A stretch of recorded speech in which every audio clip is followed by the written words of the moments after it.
What's good, y'all? Welcome back to the channel. Like, share, subscribe, comment, IG, TikTok about the video, and we're just gonna hop right into it. So today we will be doing a how to fix video. Yes, I am a week late, trying to get adjusted to the new schedule. But we are talking about today the Oklahoma City Thunder. So this one be similar to the Cavs video, where this is more of a just me talking and rant. Cause I don't think, obviously with their team they already won the championship. I don't think, they need any real help. So starting with injuries, I think the narrative, I don't think enough people, when they talked about this game, talked about the absence of J Dub and AJ Mitchell. If any other team is missing their second best player and their third best scorer, fourth best player, we'll be shooting them some bail. But for some reason, the OKC Thunder, it's like the conversation is absent. I understand how many games they won without him this season. That doesn't make him any less important when it comes to the playoffs. People are just saying, yes, they are a good team without him. There are a lot of teams that are good teams without a player, but that doesn't make them any less important when it comes to the playoffs when you need him the most. And in this series, he needed him the most because there legit was no other offensive creation on the floor. But if you hear people talk about it, you think that, and I'm not trying to diminish anything the Spurs did because you play who you play on the court. Think that the Thunder were full strength, like they just lost the series. But it's like, bro, if you lose a nigga who averaged, not average, but who scored 40 in a finals game and it's been averaging, I don't know off the top of my head, but I know he averaging at least like 22. That's a lot to be missing, bro. Like, especially when you're in a series with a phenomenal defensive team like the Spurs, who have a good game plan, some game plan from JJ Redick, who created a hell of a game plan. Now, in hindsight, and they're basically doing anything for you to see more bodies, trap you, things of that sort. And you don't have a lot of outlets because nobody else on the court can really offensively create, and then it doesn't help. And then AJ Mitchell looked like James Harden in the Lakers series. Yes, I know we don't have any perimeter defense, so he wasn't gonna look like that first another team, but he would have helped. Like, his scoring would have been very valuable, especially when the Shea started getting trapped. It wasn't shooting well the first couple because he had a phenomenal game seven. He just ain't have enough gas, and that's because he been gassing it all series. And then y'all want him to. It's just not fair. Now, I think another thing, and I've been saying this for months, I think the foul conversation around the OKC Thunder is exaggerated. I think it's just one of the media conversations that just keep getting dragged. They talk about Shea, they talk about the whole team, but nobody ever commented. Well, I seen people on Twitter talk about it, but nobody ever really talked about how the Spurs only. I don't think Game 7 was like this, but their first three wins in that series, nobody talked about how they only won games where they won a free throw battle by 10 plus free throws. And those games where they won by 10, when they won, oh, those games were ref perfect. This was perfect, and they had 10 plus free throws. But as soon as OKC Thunder win the free throw battle, oh, this was a horribly ref game. Like, what? If you're a fan of those teams, yes, but if you're not a fan, then yeah, you're going to say so. Like, the refs, were bad when you lost and good when you won. But if you are a non-biased NBA fan just watching the playoffs and that's your opinion, you just hate. Like, at the end of the day, you really just hate it because yeah, there were some games like some refs they ref different. Sometimes some refs let you play a little more. Some refs call ticky tack fouls. We understand that, and we've seen it in the finals, but we don't hear anybody talk about how bad the games are getting refed in the finals because the Thunder are not involved. So I talked about Chet in this a little bit when had my Evan Mobley rant, but Chet, Chet, Chet, Chet, Chet. Chet, like I said, he has all the. I ain't gonna say he has all the tools because something I did notice watching Club 520. Jeff said he don't really got no fast twitch to him, so I don't know. I mean, he's 7 foot. Are we really expecting him to be a great live ball creator eventually? I mean, yes, Kevin Durant exists, and Wemby get his shit off, but I don't think Wemby will ever be a Kevin Durant level live ball handler. I mean, but asking Chet to do that, he ain't got it. He ain't got it like KD. I mean, none of these niggas got it like early KD. early KD, we don't even talk about how great of an athlete he was and how he was moving back then.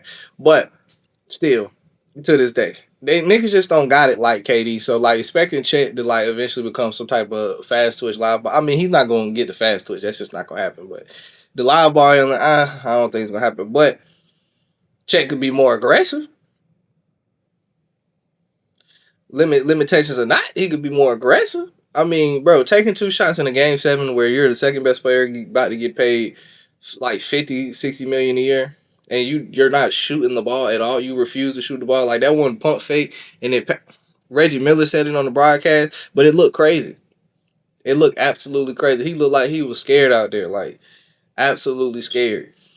Like, bro, yeah, you got your 3 block once, and I can't remember. It might have. I think it was either game 5. It had to be like game 5, game 7 on a closeout by Champagne. But bro, you gotta keep shooting that joint. 2 shots in a game 7, and you're the second best player, bro. And they're like throwing the kitchen sink at your best player. That is crazy. It's not like they telling him to play 1-on-1. They're like showing bodies, nail help, all kind of shit, and you're just nowhere to be found. Wimby is punky you on the other end, and you're just nowhere to be found. And I just with somebody being 7-1, being able to move, having perimeter skills. I mean, he can when he shoot the ball, he shoots the ball very very well. But 2 shots, what are you doing, Chet?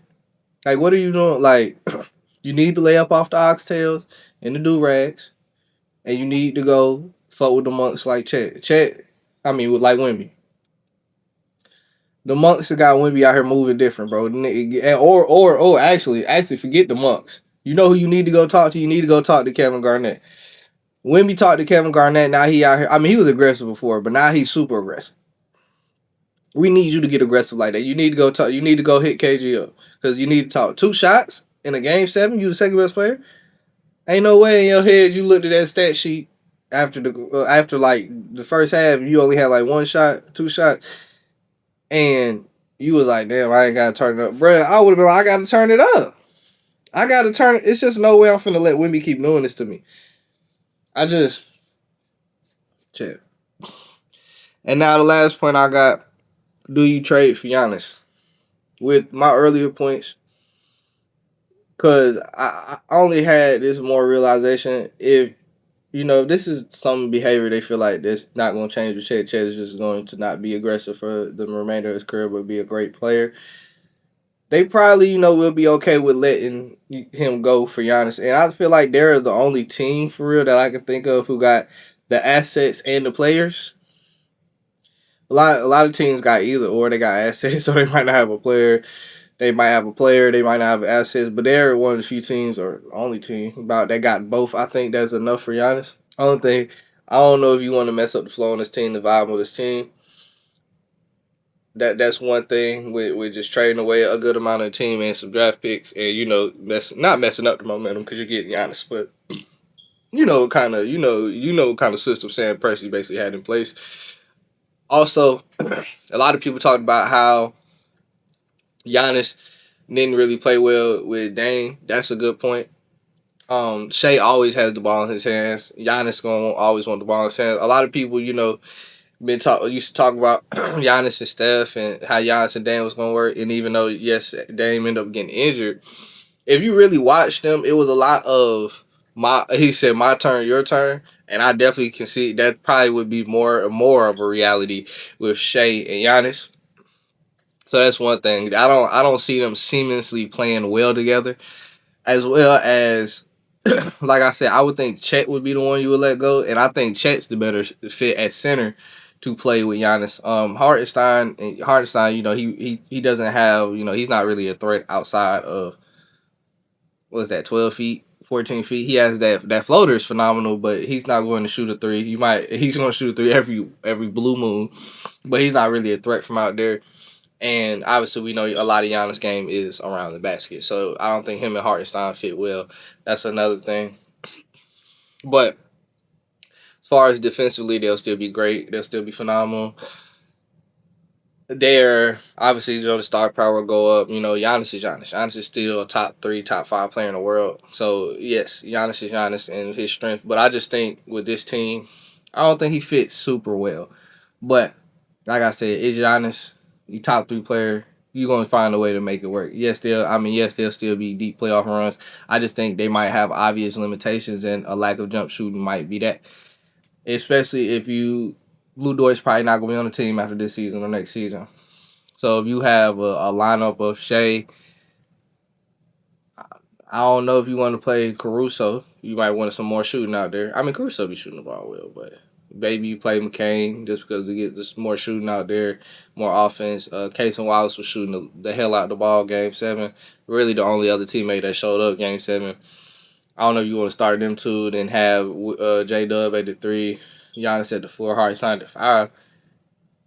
Just a lack of jump shooting. That's really about the only issue I can see with that team. Let's be honest. But yeah, bro, that's really all I gotta say. Though I ain't got too much. To say. I mean, bro, phenomenal team, phenomenal series. Injuries, fatigue, happens to the best of them. But that's all I gotta say though. Like, share, subscribe, comment. I just have on the video, and we up.